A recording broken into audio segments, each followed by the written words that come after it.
Hi, my name is Richard Downie and I am a banker. This is Ask a Banker Anything with Bat. Cricket or football? You can only choose one. If I was to only choose one, it's going to be football. I always wanted to be a footballer. Actually, that was my passion growing up as a teenager, and then reality kicked in, and of course, now I'm a banker. How did you get into banking? It started when I got into the bank through the area of technology. When I left university, I always had an affinity for getting into a bank to help support all the technical programs and the computer systems. So I was more attracted to that side of it. And then during the years, I grew and did more formal training, and I became more on what you call a banker. And 34 years later, I am now the MD at RBC. What is the first thing you purchased when you got your first ever paycheck?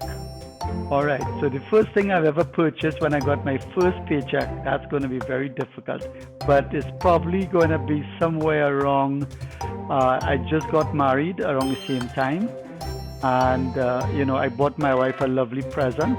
It was a lovely bracelet that she wore. And back in those days, to me it was very expensive. It's all relative because that's over 34 years ago. What's the best piece of financial advice you've ever received? Let money work for you.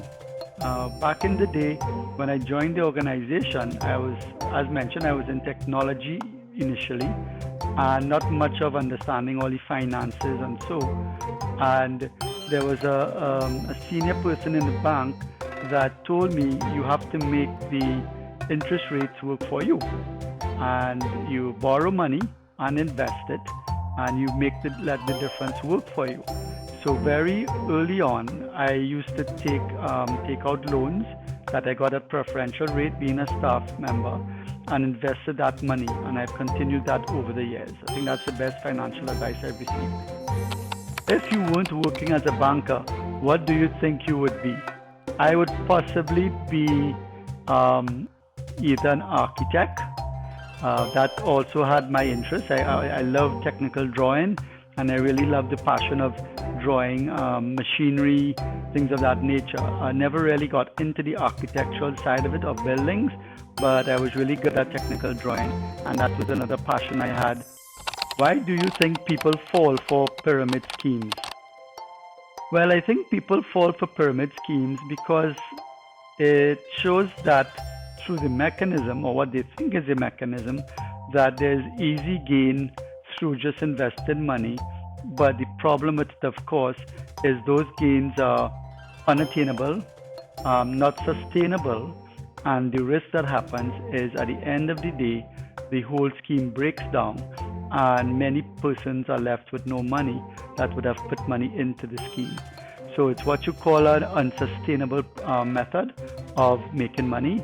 Those in the early stages may make money, but eventually it breaks, and when it breaks, it's much wider, and a lot of persons who come into it at the end are heavily impacted. So they get enticed due to the kind of returns they think they're making.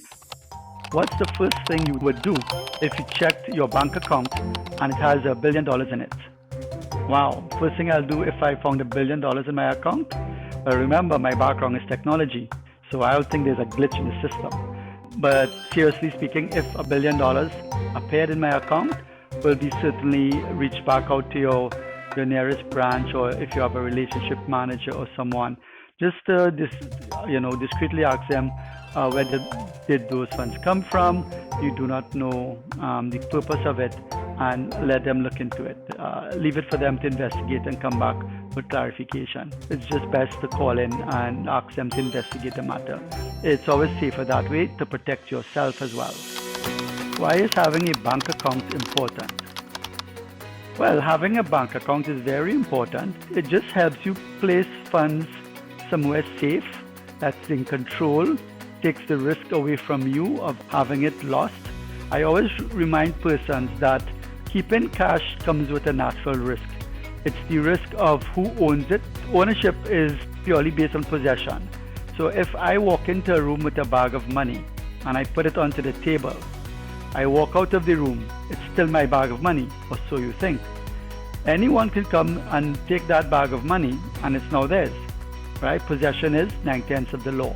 So a bank account helps you safeguard your funds, but it also gives you the ability to purchase through other mechanisms. So you get things like debit cards associated with your bank account, so that you could have what we call buying power either locally in your country or as you go abroad, where some cards allow that capability.